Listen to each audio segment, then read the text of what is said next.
안녕하세요. 연세대학교 의과대학 세브란스 병원 안과에서 근무하는 고지성입니다. 오늘 영상에서는 갑상선 암병증에 대한 소개를 준비했습니다. 이 영상에서는 갑상선 암병증이 어떤 병인지, 어떻게 진단하는지, 어떻게 평가하는지, 그리고 치료 방법까지 소개를 드립니다. 특히 오늘의 영상은 이미 갑상선암병증을 치료하고 있는 분들이 아니라 갑상선암병증에는 아직 익숙하지는 않으신, 주로는 갑상선항진증 환자를 많이 보시는 내과 등 선생님들께 갑상선암병증에 대해 소개를 드리고 갑상선암병증도 1차적으로 평가하고 관리하실 수 있도록 하는 것을 목적으로 합니다.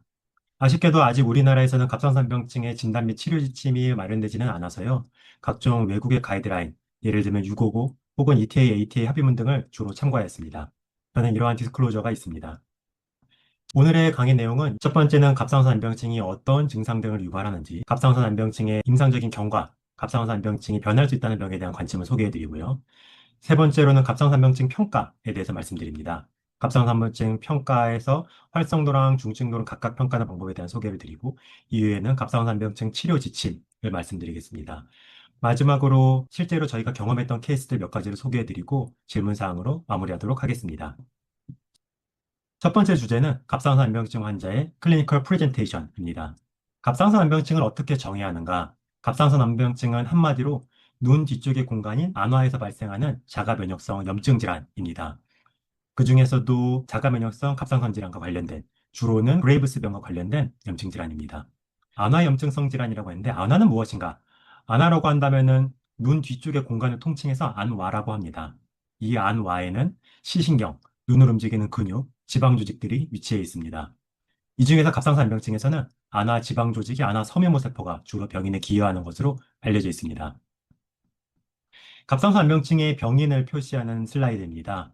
갑상선암병증의 병인은 그레이브스병과 꽤 유사합니다. 그레이브스병의 병인은 갑상선 폴리큘라 엔도셀리아 셀 표면의 TSH 리셉터에 대한 자가 면역성 항체가 형성되는 것이 병인으로 알려져 있습니다.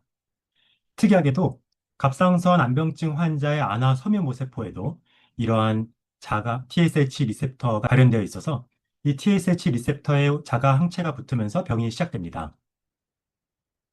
이렇게 항체가 붙으면서 안화 섬유모세포의 염증이 시작되고 이 염증에 의해서 각종 면역세포들이 리크루트가 되게 됩니다.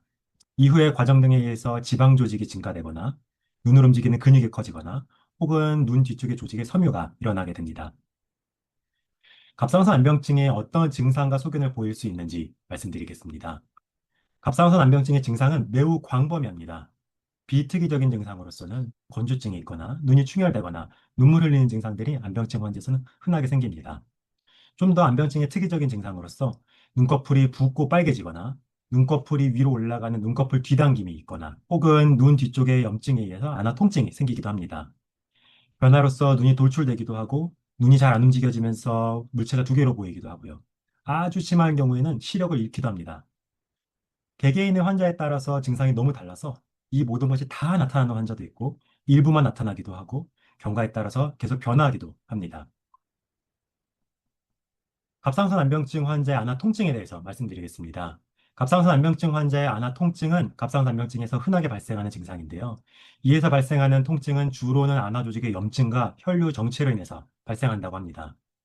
그래서 갑상선 암병증 환자분들의 많은 분들이 따끔거리거나 시리거나 뭐가 들어가는 이물감, 당기는 느낌을 호소하게 되는데요. 이러한 증상들은 사실 안화 염증과 크게 관련성이 적어서 아주 의미 있는 통증으로 생각하지는 않습니다. 그래서 주로 관심 있는 통증은 욱신거림, 뻐근하고 압박감, 꽉 누르는 듯한 느낌, 눈이 빠질 것 같은 느낌, 이 안병증에 특히 관련이 있는 통증입니다. 통증의 위치로서는 눈 뒤쪽 혹은 안구 깊은 부분에서 발생한다고 환자들이 주로 호소하고 눈을 움직였을 때 심해지는 경우들이 많습니다. 통증이 얼만큼 있는지 평가하기 위해서는 통증의 기간도 물어보게 되는데요. 저는 보통 최근 일주일간 전반적으로 의미 있는 통증이 있었는지를 물어보고 의미 있는 통증은 일상생활에서 분명하게 느꼈는지 일상생활에 영향을 주는지 이렇게 평가하게 됩니다. 갑상선 암병증에서 또 흔하게 발생하는 증상은 리드 리트랙션, 눈꺼풀 뒤당김입니다. 사실은 갑상선 암병증에서 가장 흔한 증상으로 알려져 있고요. 너무 흔하기 때문에 리드 리트랙션으로 병원에 온 환자들은 대부분 갑상선 암병증이라고 생각할 정도입니다. 위에 눈꺼풀이 위로 올라가거나 아래 눈꺼풀이 아래로 내려가는 것이 리드 리트랙션인데요. 이렇게 되면 눈이 커 보여서 안구 돌출이 있는 것처럼 오인되기도 합니다. 안병증에서 이렇게 리드 리트랙션이 있다면 아랫방향을 주시하게 했을 때 위에 눈꺼풀이 따라 내려오지 않는 눈꺼풀 내림 지형도 특징적입니다. 또 갑상선 안병증의 증상으로 가장 널리 알려진 안구 돌출입니다. 갑상선 안병증 환자에서 안구 돌출은 눈 뒤쪽의 염증성 부종, 혹은 지방 조직의 증식, 혹은 눈 움직이는 근육의 비대에 의해서 발생하게 됩니다. 갑상선 안병증은 안구 돌출의 가장 흔한 원인입니다. 양측의 돌출이 있을 때도 그렇고 한쪽의 돌출이 있을 때도 가장 흔한 원인은 갑상선 안병증이라고 합니다. 사실 눈의 돌출은 정면에서 진찰했을 때는 잘 모를 수도 있습니다. 여기 오른쪽에는 사진처럼 환자로 하여금 고개를 들게 하고 아래쪽에서 쳐다보면 더 잘 확인하실 수도 있습니다. A 사진은 양쪽 눈이 다 돌출된 환자들이고 B 사진은 오른쪽 눈만 나온 환자의 사진입니다. 갑상선 안병증에서 비교적 드물지만 또 중요한 증상은 눈운동 장애입니다. 눈이 잘 안 움직여지는 원인은 갑상선 안병증에서는 초기에는 근육이 좀 붓거나 후기에는 눈을 움직이는 근육이 섬유화되면서 발생할 수 있습니다. 눈을 움직이는 근육이 뚱뚱하게 커지게 되면 그쪽으로 눈이 딸려가게 되고 반대쪽으로 눈이 잘 움직여지지 않게 됩니다. 갑상선 안병증에서는 눈의 내측과 하측의 근육 침범이 많아서 내사시랑 하사시가 비교적 흔하게 발생합니다. 눈 움직임 장애는 소견인데요. 갑상선 안병증에 의한 눈 움직임 장애가 생기면 환자들은 복시를 느끼게 됩니다. 환자가 복시라고 표현하면 우선 이것이 진짜로 복시인지 아닌지 확인을 해봐야 됩니다. 복시는 물체가 두 개로 보입니다. 만약 환자가 세 개, 네 개로 보인다고 하면 그것은 진짜 복시가 아닙니다. 눈은 두 개이기 때문에 물체가 두 개로 보여야지만 복시입니다. 의미 있는 복시는 한눈을 가렸을 때 복시가 없어지게 됩니다. 한눈으로 가렸을 때는 없어지고 양쪽 눈으로 봤을 때만 복시가 있으면 이것이 눈운동 장애에 의한 복시라고 생각할 수 있습니다. 갑상선 안병증에서의 복시는 일반적으로는 점진적으로 진행하게 됩니다. 초반에는 간헐적으로 복시를 느끼게 되겠고요. 빈도랑 그 기간이 증가하게 되면 이 질병이 진행하고 있음을 시사합니다. 특히나 갑상선 안병증에 의한 복시는 눈 운동 장애가 있는 방향으로 환자가 쳐다봤을 때 악화되게 됩니다. 이 사진의 환자는 오른쪽 눈에 상방주시 장애가 있는 환자인데 이런 환자는 위쪽을 쳐다봤을 때 복시를 더 심하게 느끼게 됩니다. 갑상선 안병증이 아주 심한 경우에는 시력을 잃을 수 있습니다. 다행히 우리나라에서는 매우 드물지만 시력을 잃는 것은 아주 중대한 합병증이죠. 돌출이 아주 심한 경우에는 눈의 가장 앞쪽이 보호받지 못해서 각막 손상으로 인해서 시력을 잃을 수 있습니다. 혹은 시신경 손상이 발생할 수도 있습니다. 눈을 움직이는 근육의 비대가 심한 경우에 시신경 문제로 실명할 수 있는데요. 먼저 보이는 이 사진은 정상 CT 사진입니다. 눈과 근육, 시신경이 표시되어 있는데요. 근육의 비대되는 경우에는 비대된 근육들이 시신경을 눌러서 시신경 기능 손상을 유발해서 시신경 기능을 잃을 수가 있겠고요. 옆에 사진에서는 어느 정도 치료로 회복이 되면서 근육 비대가 호전된 다음에 시신경 손상으로 인한 실명이 회복됐던 케이스입니다. 여기까지가 이제 갑상선병증에서 보일 수 있는 임상적인 소견과 보일 수 있는 증상들에 대해서 말씀드렸습니다. 그러면 갑상선병증은 어떻게 진단하는가? 사실 간단합니다. 갑상선 항진증 혹은 갑상선 기능 이상의 병력이 있는 환자에서 앞서 말씀드렸던 눈 증상과 소견이 있으면 갑상선병증으로 진단할 수 있습니다. 그렇지만 조금 어려운 부분들은 갑상선 항진증의 진단 이전에 눈 증상이 선행할 수도 있고요. 드물지만 유사일로이드 환자에서도 갑상선 안병증이 발생할 수 있습니다. 앞서 말씀드렸던 것처럼 갑상선 안병증으로 인한 발생 가능한 눈의 변화들은 다양하고 또 사람마다 다를 수 있기 때문에 이 내용들을 모두 잘 숙지하고 계시는 것이 갑상선 안병증 진단에 필요합니다. 여기까지가 강의 첫 번째 섹션을 마쳤고 두 번째는 갑상선 안병증의 임상 경과에 대해서 말씀드리겠습니다. 먼저 갑상선 안병증의 내추럴 히스토리를 보여주는 아주 기념비적인 연구가 유럽에서 있었습니다. 첫 번째 보이는 그래프에서는요, 갑상선 항진증으로 진단된 환자들이 갑상선 안병증이 있었는지, 있었으면 얼마큼 심했는지 보여주는 그래프입니다. 정의와 연구에 따라서 다르지만 갑상선 항진증 환자의 약 30에서 50%의 빈도에서 TED가 발생한다고 합니다. 다행히 또 많은 경우에서는 심하지 않은 마일드 TED고요. 정말 심한 TED는 드물다는 것이 다행입니다. 다음에 보여주는 두 개의 그래프는 갑상선 안병증 환자들을 혹은 갑상선 항진증 환자들을 추적 관찰했을 때의 경과를 보여주는 그래프입니다.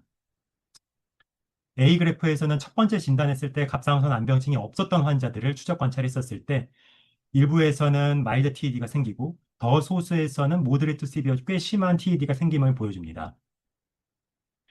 두 번째 그래프에서는 첫 번째 진단했을 때 심하지 않은 갑상선 안병증이 있었던 환자들을 추적 관찰했었을 때 반수에서는 갑상선 안병증이 없던 상태로 돌아가게 되고 소수에서는 갑상선 안병증이 심해질 수 있음을 보여줍니다.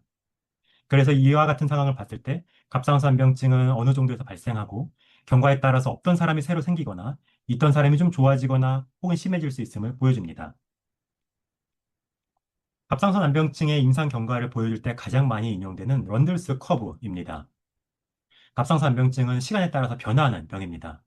일반적으로 초기에는 악화되는 경과를 보이다가 일부 호전을 보이고 이후에는 안정기에 접어든다고 알려져 있습니다. 그렇지만 환자에 따라서 임상 양상의 범위, 정도, 진행 속도가 매우 다양합니다. 오른쪽 그래프의 A와 같이 런드스의 경과를 따르지 않는 것처럼 매우 경증해서 그냥 끝나버리는 경우들도 있고요. D와 같은 경우에서는 아주 심하게 끝나지 않을 것처럼 계속 심해지는 환자분들도 있습니다. 이 그래프에서는 A부터 D까지 모두 진행 속도가 비슷한 것처럼도 보이는데 현실은 그렇지도 않고 매우 빠르게 진행하는 사람도 있고 천천히 진행하는 사람들도 있습니다. 또한 이러한 런들스 커브를 한번 지난 다음에 스타틱 페이지에 접어드는 다음에서도 다시 리액티베이션 될 수도 있습니다. 이것은 사실 이해하시기가 매우 쉬운데 갑상선 항진증 자체가 일랩스할 수 있기 때문입니다. 갑상선 암병증이 이렇게 변화할 수 있기 때문에 갑상선 항진증의 경과 관찰 전체 범위에서 암병증에 대한 추적 관찰이 필요합니다. 갑상선 암병증이 변화할 수 있음을 알려드렸는데요. 이렇게 갑상선 암병증이 악화되고 있는 시기는 안화의 염증성 질환이 진행하고 있는 시기라고 이해가 되고 이러한 경우에는 인플라마토리 페이즈, 염증기라고 표현하게 됩니다. 인플라메이션이 없어지고 난 다음에도 눈 뒤쪽에서 생긴 변화는 저절로 많이 좋아지지는 않습니다. 하지만 이 병이 진행할 수 있는 시기에서는 인플라메이션이 있는지 없는지 감별하는 것이 중요합니다. 이것이 중요한 이유는 치료 반응성 때문입니다. 암병증의 비수술적인 치료들은 대부분 항염증, 인플라메이션을 줄이는 치료들인데 이러한 인플라메이션 줄이는 치료들은 당연히 현재 오비트에 인플라메이션 있는 사람한테만 치료의 효과가 보일 겁니다. 이미 인플라메이션이 없어지고 후유증만 남은 사람한테서는 이러한 항염증 치료가 별로 도움이 되지 않을 것이라고 생각합니다. 여기까지 두 번째 섹션으로 갑상선 암병증의 내추럴 코스에 대해서 알려드렸습니다. 이후의 섹션에서는 갑상선 암병증을 어떻게 평가하는지, 갑상선 암병증의 액티비티 그리고 시비리티에 대한 소개를 해드리겠습니다. 일반적으로 어떤 병을 평가할 때는 얼만큼 심한지가 평가의 대상이 되는데요. TED는 거기에 별개로 액티비티 평가가 필요합니다. 액티비티가 왜 중요한지는 앞선 염증기의 특징에 대해서 말씀드렸었는데요. 액티비티의 평가는 현재 환자가 액티브한지 인액티브한지 두 단계로 구분을 하게 됩니다. 액티비티 평가를 위해서는 첫 번째로는 클리니컬 액티비티 스코어, 카스라는 스코어링 시스템을 사용해서 그 점수가 일정 이상 높으면은 액티브하다고 평가하고 혹은 시간 경과에 따라서 질병이 악화된다면 액티브라고 평가하게 됩니다. 갑상선암병증이 얼만큼 심한지 중증도 평가는 조금 모호한 측면이 있는데 마일드, 모더레이트 시비어, 그리고 사이트레트닝 이렇게 세 단계로 구분을 하게 됩니다. 환자가 별로 불편하지 않으면 마일드 TED라고 생각하고 환자가 꽤 불편하면 모더레이트 시비어 TED라고 평가를 하고 환자가 이미 실명했거나 실명이 임박했다면 사이트레트닝 TED라고 구분하게 됩니다. 이렇게 액티비티 시비리티 평가를 마치면은 이와 같이 TED를 분류할 수가 있게 됩니다. 우선 가장 심한 사이트 레트닝 TED는 오늘 강의에서는 논외로 하겠습니다. 액티비티에 따라서 액티브 TED, 인액티브 TED로 나눌 수 있고 시비리티에 따라서 마일드, 모더레이트 시비어로 나눌 수가 있게 됩니다. 이렇게 두 개의 축을 가지고 구분을 하게 되면은 환자들을 마일드 인액티브, 마일드 액티브, 모더레이트 시비어 액티브, 모더레이트 시비어 인액티브 이렇게 네 개로 나눌 수가 있게 됩니다. 이렇게 분류가 중요한 이유는 이 분류에 따라서 환자의 치료 방침이 달라지기 때문입니다. 그래서 이렇게 분류에 대해서 소개를 해드렸고 분류하는 방법을 조금 더 자세히 설명드리겠습니다. 우선 액티비티 평가입니다. 액티비티 평가에서는 카스, 클리니컬 액티비티 스코어를 이용하게 됩니다. 이 클리니컬 액티비티 스코어는 7개의 지표를 가지고 이 각각의 지표가 있는지 없는지를 구분해서 각각의 점수를 합쳐 0점에서부터 7점으로 평가하게 됩니다. 각각의 지표들은 통증 지표, 눈꺼풀 지표, 결막 지표가 있는데요. 우선 통증 지표로서는 자발적인, 가만히 앞을 보고 있을 때 통증이 있냐 없냐. 두 번째 통증 지표로서는 눈 운동 시 심해지는 통증이 있냐 없냐가 통증 지표로서 사용됩니다. 눈꺼풀 지표로서는 눈꺼풀이 부어 있냐, 눈꺼풀이 빨개져 있냐를 각각 평가하게 되고 세 가지 결막 지표로서는 결막이 부어 있냐, 결막이 빨개져 있냐, 그리고 결막 중에 안쪽 구석인 눈물 언덕 주변에 염증이 있냐 이렇게 세 가지의 결막 지표가 사용하게 됩니다. 이렇게 7개의 지표들이 사용되는데요. 이 지표들을 아틀라스의 근거에서 평가를 하지만 어느 정도는 주관적일 수밖에 없어서 보는 사람마다 좀 다르게 평가할 수 있게 됩니다. 이렇게 카스를 평가했을 때 3점이 넘어가면 혹은 3점 이상일 때는 액티브 TED로 평가하고 2점 이하일 때는 인액티브 TED로 평가하게 되는데 또 일정 환자들에서는 카스가 낮아도 환자의 임상 양상과 증상이 악화될 수 있고 또 악화된다면 액티브 TED로 평가하게 됩니다. 다음으로는 갑상선 암병증의 중증도 평가에 대해서 말씀을 드리도록 하겠습니다. 앞서서 갑상선 암병증의 중증도 평가는 환자가 어느 정도로 불편한지 기준이 된다고 말씀드렸는데 같은 변화에서도 어떤 환자들은 너무 많이 불편해하기도 하고 어떤 환자들은 또 너무 무던해하기도 합니다. 객관적으로 볼 수 있는 중증도의 지표들은 여러 가지가 있습니다. 예를 들면은 2mm 이상의 심한 눈꺼풀 뒤당김이 있거나 3mm 이상의 돌출이 있거나 일상생활에 불편한 복시가 있거나 심한 연조직 침범이 있을 때는 중등도 이상의 갑상선암병증이 있다고 진단하고 적극적인 치료의 대상이 됩니다.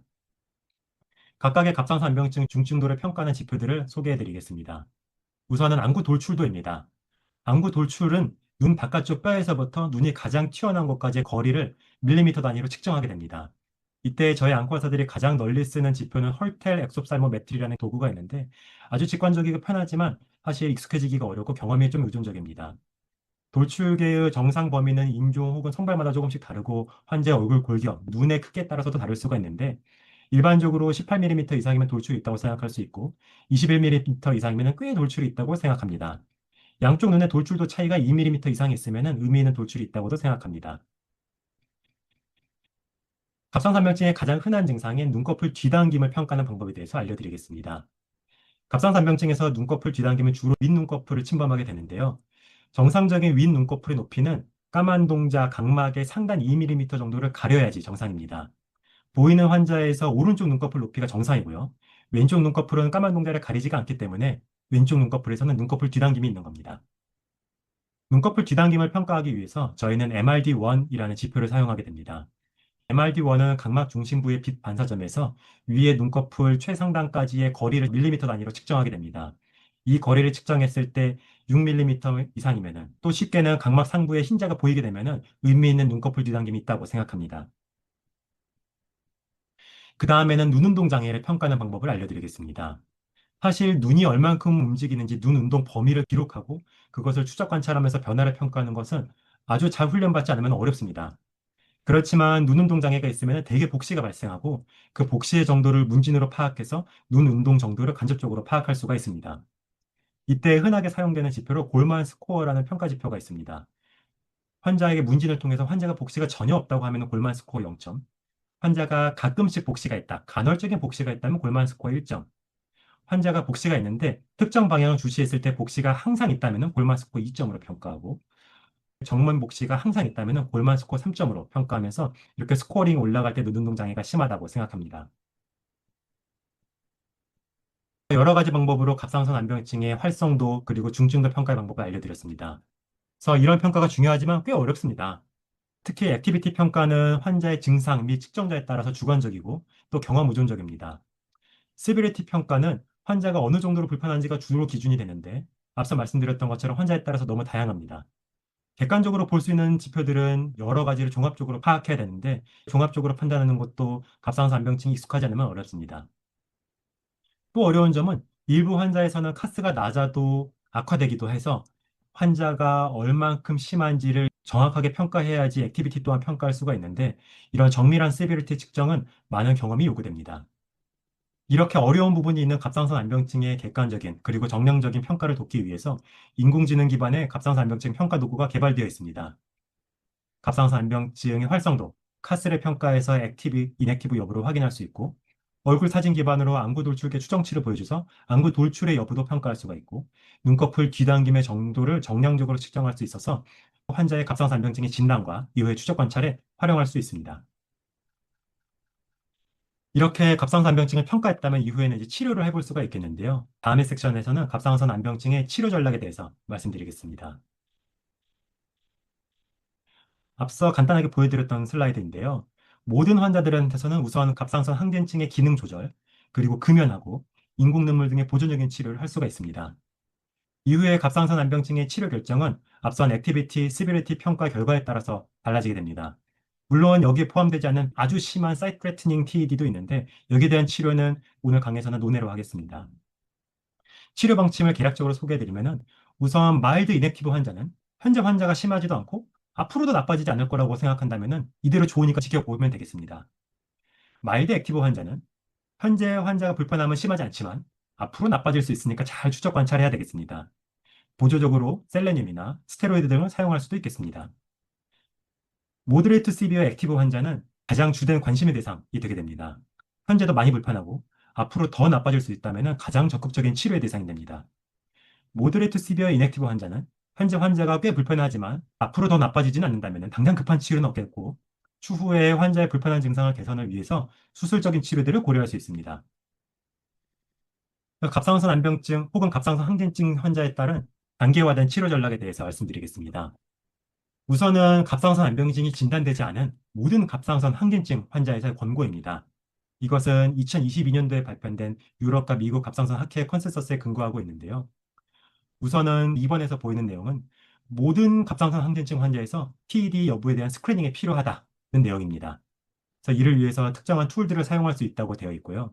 세 번째 항목은 모든 갑상선 항진증 환자에서 TED에 대한 교육이 필요하다는 겁니다. 즉, 갑상선 항진증이 있으면 눈에 어떤 문제들이 생길 수 있다고 알려주고 환자에게 어떤 눈 관련 증상이 있는지 청취하는 겁니다. 사실 내과 선생님들은 당뇨병이 익숙하실 텐데요. 당뇨병과 당뇨 망막병증의 관계는 널리 알려져 있어서 당뇨 환자한테 눈검진의 필요성을 알려줘야 하는 것과 비슷하다고 저는 생각합니다.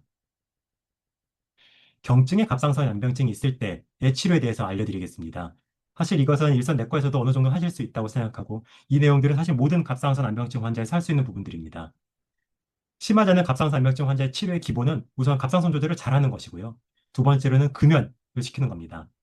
갑상선 암병증과 금연의 관계는 널리 알려져 있어서 갑상선 항진증 환자에서 금연 교육을 하지 않는 것은 저는 좀 문제가 생길 수 있다고 생각합니다. 두 번째로 갑상선 조절만 잘한다고 갑상선 암병증이 다 좋아지는 것은 아닙니다. 갑상선 항진증 조절이 잘 되더라도 눈의 특이적인 치료가 필요할 수 있는데요. 심하지 않은 갑상선 암병증에서는 우선 안약과 안연고 등의 치료를 할 수가 있겠고 환자 증상에 따라서는 약간의 스테로이드를 사용할 수도 있겠습니다. 보여드리는 알고리즘은 2016년도에 발표된 655라는 다학제 학회 치료 가이드라인인데 갑상선 암병증의 치료 파라다임을 잘 보여주고 있어서 소개를 드립니다. 우선 경증의 갑상선 암병증이 있으면은 대개는 조금 지켜보게 됩니다. 지켜보다가 그대로 있으면 좋고 만약에 환자가 나빠지게 된다면은 나빠지는 것 자체로 환자가 모더레이트 시비어 중증도로 더 가지게 되고 환자가 활성도로 가지게 되면은 주된 치료의 패러다임으로서는 IV 글루코콜티코이드를 첫 번째로 사용하게 됩니다. 최신에 발표된 치료 가이드라인에 따르면은 일련적인 치료가 아니라 환자의 주된 심통과 사인에 따라서 치료를 다르게 하게 됩니다. 또한 치료 옵션 또한 다양해지고 있는데요. 물론 주된 치료는 IV 스테로이드인데요. 최근에 미국에서는 테프로투마비라는 약제가 소개돼서 타겟티드 면역 조절 치료를 할 수가 있고 어떤 환자들에 대해서는 면역 억제제 치료 혹은 방사선 치료가 또한 1차적으로 권고되기도 합니다. 내과에서 만약에 갑상선 암병증 환자를 보신다면은 언제 환자를 리퍼할 것인가가 또 관심이 듭니다. 과거의 가이드라인에서는 모든 갑상선 암병증 의심 환자를 리퍼하라고 되어 있는데요. 최근의 가이드라인에 따르면은 모든 환자를 리퍼할 필요는 없다고 되어 있습니다.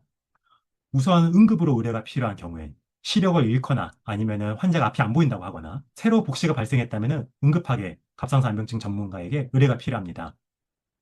두 번째 항목으로서는 조금 모호할 수도 있겠지만 환자가 불편한 증상이 심하거나 그러한 증상들이 악화되고 있거나 진단이 모호한 경우 예를 들면 한쪽 눈만 심하거나 유살로이 된 경우에는 비교적 빠르게 갑상선암병증 전문가에게 의뢰가 필요합니다.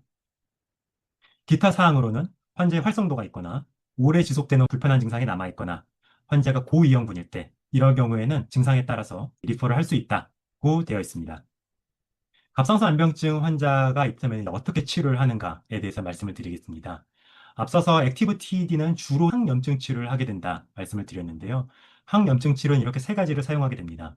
첫 번째는 글코콜티코이드, 두 번째는 방사선 치료, 세 번째는 면역억제제 치료입니다.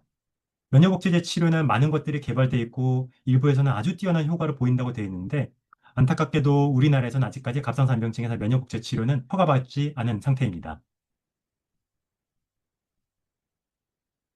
갑상선암병증에서 1차 치료로 사용되는 스테로이드 등에 대해서 말씀드리겠습니다. 스테로이드는 IV로 투여할 수도 있고 오랄로 투여할 수도 있습니다. 주로는 IV가 더 효과가 좋고 부작용이 적다고 알려져 있어서 모더레이트 시비어 액티브 TED에서는 주로는 IV를 먼저 고려하게 됩니다. IV 스테로이드 쓸 때는 표준적인 프로토콜로서는 IV 메틸 PD를 일주일에 한 번씩 위클리 투여하게 됩니다. 프로토콜에 따라서 중증도에 따라서 다르게 되지만 저는 보통 첫 6주간은 500mg 투여하고 이후 6주간은 250mg 투여하게 됩니다. 투여할 때는 누적 용량으로서 8g이 넘지 않도록 해야 되고 주의사항으로서는 환자한테 투여할 때 천천히 투여해야 됩니다. 빨리 투여하면 환자가 좀 부근거리는 증상들, 아리스미아가 생길 수 있기 때문에 그러는데요. 저는 보통 500mg을 투여할 때는 2시간에 걸쳐서 250mg 투여할 때는 1시간에 걸쳐서 투여하고 있습니다. 오랄 스테로이드들도 경증의 갑상선암병증에서는 투여할 수 있다고 되어 있습니다. 프로토콜에 정확하게 나와 있지는 않지만 저는 환자 체중에 따라서 프레드니솔론으로 20에서 30mg부터 투여를 시작하고요.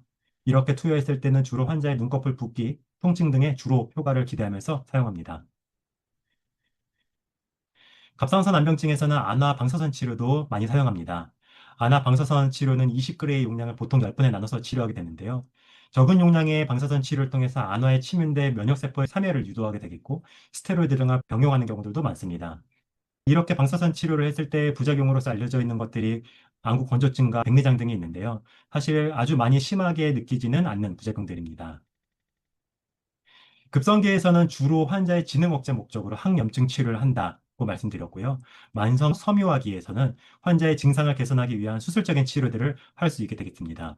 안구 돌출을 개선하기 위한 안화 감압 수술을 할 수가 있고, 올라간 눈꺼풀을 내리거나 불룩해진 눈꺼풀을 줄이기 위한 눈꺼풀 수술을 할 수 있고요. 눈 운동 장애와 복시를 호전시키기 위한 하시 수술들을 할 수 있습니다. 다음으로는 좀 더 와닿으실 수 있도록 일상생활에서 느끼는 실제 케이스들을 좀 보여드리겠습니다.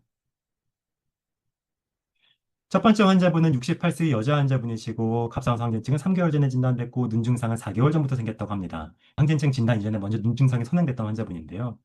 환자분은 타 대학병원에서 이미 갑상선 암병증 진단을 받고 안약만 사용하셨다고 합니다. 제가 환자분을 평가했었을 때 눈꺼풀이 붓고 눈꺼풀이 빨개져 있고 눈물 언덕 주변에 염증이 있어서 카스는 3점으로 평가했습니다. 환자의 중증도를 평가했을 때 오른쪽 눈 안구 돌출이 꽤 있었고 우측 주시 시에 항상 복시가 있어서 중증도도 어느 정도 있는 것으로 보였습니다. 눈꺼풀 뒤당김도 많았고요. 이와 같은 평가를 종합하면 환자는 액티브, 모더레이트 시비어 TAD라고 생각되고 이런 경우에 적극적인 치료를 고려하게 됩니다. 환자분은 영상을 찍었는데요. 과거에 타 대학병원에서 찍었던 MRI에 비해서 몇 달 사이에도 눈 움직이는 근육의 비대가 더 심해져서 객관적으로도 진행한 것이 입증된 환자였습니다. 이 환자의 우선 치료로 IV 글루코코르티코이드, IV 메틸피디를 6주간 치료를 시작했고 방사선 치료 준비를 시작했는데요. 6주간의 주사 치료만으로써 환자는 돌출도 줄어들었고 복시도 줄어들었습니다. 이 케이스를 봤을 때 시사점으로서는 첫 번째로는 갑상선암병증이 한눈에만 심하게 올 수도 있다. 두 번째로는 초기에 치료하면 진행을 멈출 수 있을 뿐만 아니라 질병의 호전을 얻을 수도 있다. 만약 이보다 먼저 치료했다면 더 효과가 좋고 후유증이 적지 않았을까라는 좀 아쉬움도 남는 환자입니다. 두 번째 케이스는 30대 여자 환자분입니다. 갑상선 항진증은 오래전에 진단이 됐었는데 최근에 갑상선 항진증의 재발을 경험했었고 환자는 최근에 눈꺼풀이 붓고 돌출되고 아프다고 병원에 왔습니다. 제가 진찰을 했었을 때는 그렇지만 눈꺼풀 붓기가 심하지는 않았었고요. 안구 돌출도 별로 심하지는 않았었습니다. 그래서 이러한 평가를 종합해서 환자는 마일드, 이넥티브 TED라고 평가하고 일단 좀 지켜보기로 했습니다. 환자가 2달 뒤에 병원에 다시 왔는데 환자가 심해져서 왔습니다.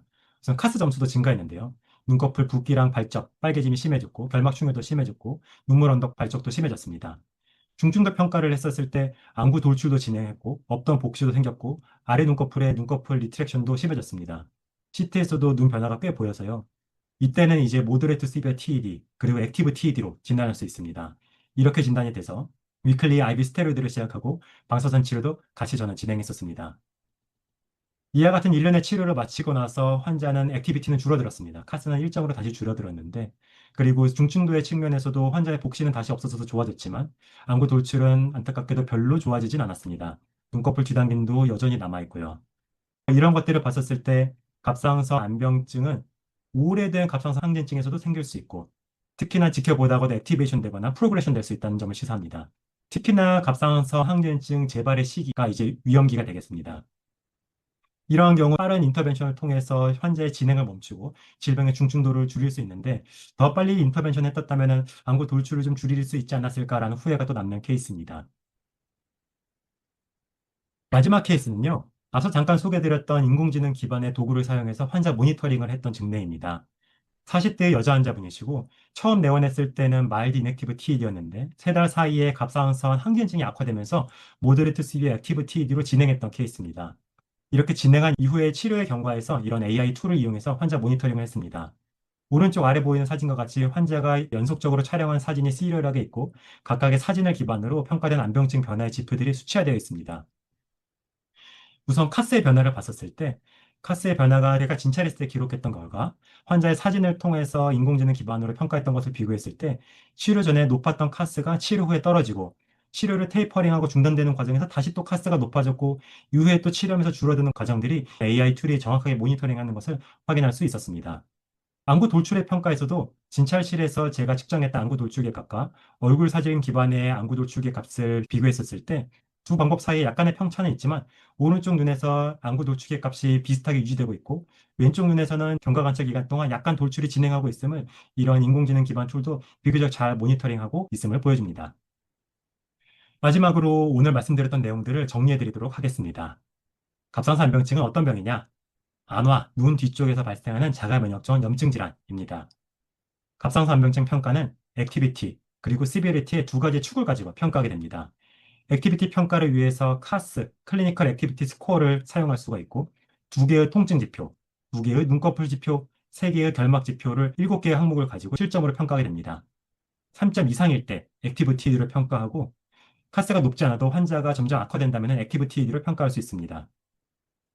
환자의 중증도 평가는 여러 가지 항목들을 종합적으로 평가해서 환자가 불편한 증상이 많다면은 중증도가 높다고 평가하게 되겠고, 이런 갑상선 안병증의 중증도 평가를 위해서 안구 돌출의 정도, 복시의 정도, 눈꺼풀 뒤당김의 정도, 연조직 침범의 정도를 평가하게 됩니다. 갑상선 안병증 평가를 위한 인공지능 기반의 툴들이 개발되어 있습니다. 액티브 TED를 진단할 수 있고, 안구 돌출의 정도를 평가할 수 있고, 눈꺼풀 뒤당김의 정도를 평가할 수 있습니다. 이러한 평가 도구를 이용해서 과거에는 갑상선 안병증이 익숙한 소수의 안과사들만 할 수 있었던 갑상선 안병증의 정량적인 평가들을 갑상선 안병증이 익숙하지 않은 안과사들도 할 수 있고 안과사가 아닌 갑상선 항진증을 보시는 선생님들도 모두 하실 수가 있고 심지어는 환자들도 스스로 집에서 사진 촬영을 통해서 할 수가 있어서 갑상선 안병증의 정량적인 평가들을 민주화할 수 있다는 장점이 있습니다. 갑상선 안병증의 치료 지침에 대해서도 오늘 소개를 해드렸는데요. 우선 항상 해야 되는 것들이 갑상선 안병증에 대한 교육, 금연 교육, 그리고 갑상선 항진증의 조절이고요. 환자의 눈 증상을 호전시키기 위한 안약들도 사용할 수가 있습니다. 이후에는 갑상선 안병증의 상태에 따른 좀 더 전문적인 치료들을 하실 수도 있습니다. 여기까지가 오늘 말씀드린 내용들입니다. 저희가 이 오늘 강의의 프로토타입을 일부 선생님들께 공유를 드리고 몇 가지 질문들을 받아봤었는데요. 이 강의를 보시는 선생님들께서도 마찬가지 궁금한 점을 가지실 수 있을 것 같아서 질문 내용들을 몇 가지 같이 공유 드리겠습니다. 첫 번째 가장 많이 받았던 질문은 언제 그리고 얼마나 자주 갑상선 안병증을 평가해야 하는가 질문입니다. 아직 이에 대해서 정해진 프로토콜은 별로 없는데요. 우선 저의 개인 의견이라는 한계점을 가지고 말씀을 드린다면은 첫 번째로는 갑상선 항진증이 첫 번째 진단됐을 때 그리고 갑상선 항진증 악화가 있었을 때 모든 환자에서 안병증에 대한 스크리닝이 필요합니다. 사실 이것은 앞선 가이드라인에서도 있었던 내용이죠. 이후에 추적 관찰에 있어서는요. 갑상선 안병증이 진단되지 않은 갑상선 항진증 환자들, 눈 변화가 없는 눈 증상이 없는 항진증 환자들은 환자의 위험도 분류에 따라서 고위험군은 두세 달에 한 번씩, 저위험군의 환자들은 6달에 한 번씩 정도 할 수 있다고 생각합니다. 여기서 말씀드리는 고위험군은 갑상선 항진증이 심하거나 갑상선 항진증 조절이 잘 되지 않거나 갑상선 항진증 자가 면역 항체가 높은 분들을 고위험군으로 생각할 수 있습니다. 혹은 흡연 환자분도 고위험군으로 생각할 수 있고 고령의 환자분들도 고위험군으로 생각할 수 있습니다. 사실 이것은 갑상선 항진증 재발의 고위험군과 어느 정도 비슷하다고 생각할 수도 있습니다. 갑상선 안병증이 진단된 갑상선 항진증 환자분들은 환자가 액티브하거나 환자의 임상 양상이 심한 모더레이트 시비어에 해당하는 TED 환자라면은 사실은 전문가한테 의뢰하시기를 권고드립니다. 그렇지만 마일드 그리고 인액티브 TED라면은 마찬가지로 위험도 분류에 따라서 3개월에서 6개월의 간격으로 재평가하시면서 경과가 사라질 수 있다고 저는 생각합니다. 두 번째로는 이제 스테로이드 치료를 했을 때 가능한 부작용에 대한 질문들도 많이 받았는데요. 특히 내분비내과 선생님들께서 보시기엔 이 용량은 너무 많아서 사실 이렇게 치료해도 되는가라는 불안하신 질문도 어느 정도 있는 것 같습니다. 병원에 따라서는 3차 병원 안과에서도 보시고 내과에 의뢰해서 IV 메틸피디 주사를 하기도 합니다. 그렇지만 저희 병원에서는 주로 안과에서 처방을 해서 이제 직접 모니터링을 하고 있는데요. 저는 12번의 주사 치료 프로토콜에서 두 번째, 여섯 번째, 그리고 12번째 주사하고 나서 입원 화학 검사를 하면서 모니터링을 하고 있습니다. 꽤 많은 환자분들의 경험이 있는데요. 비교적 흔하게 호소하는 증상은 불면, 잠이 잘 안 온다, 그리고 두근거린다. 어떤 환자분들은 좀 무력하다고 말씀하시는 분들도 있습니다. 드물게는 간 수치가 상승하는 분들도 있고요. 기타 심한 부작용은 사실은 별로 경험해보지 못했습니다. 그 다음에 받았던 질문들은 CT랑 MRI가 갑상선 암병증 환자의 평가에 꼭 필요한가? 라는 질문입니다. 사실 이에 대해서는 2022년도 ETA, ATA 가이드라인에 어느 정도 답을 주고 있는데요. 다음부터 말씀드리면 우선 꼭 필요하진 않다고 되어 있습니다. 갑상선 암병증의 진단이 모호할 때, 혹은 환자가 꽤 심해가지고 좀 더 전문적인 평가들이 필요할 때는 갑상선 암병증의 평가를 위해서 이런 영상 검사들이 도움이 될 수 있다고 되어 있습니다. 오늘 준비했던 영상은 여기까지입니다. 갑상선 암병증의 진단과 치료에 대해서 설명을 드렸는데요. 부디 일선에서 갑상선 환자들을 많이 보시는 선생님들께 도움이 되셔서 환자들로 하여금 눈의 후유증을 줄일 수 있는 계기가 되기를 기원합니다. 경청해 주셔서 감사합니다.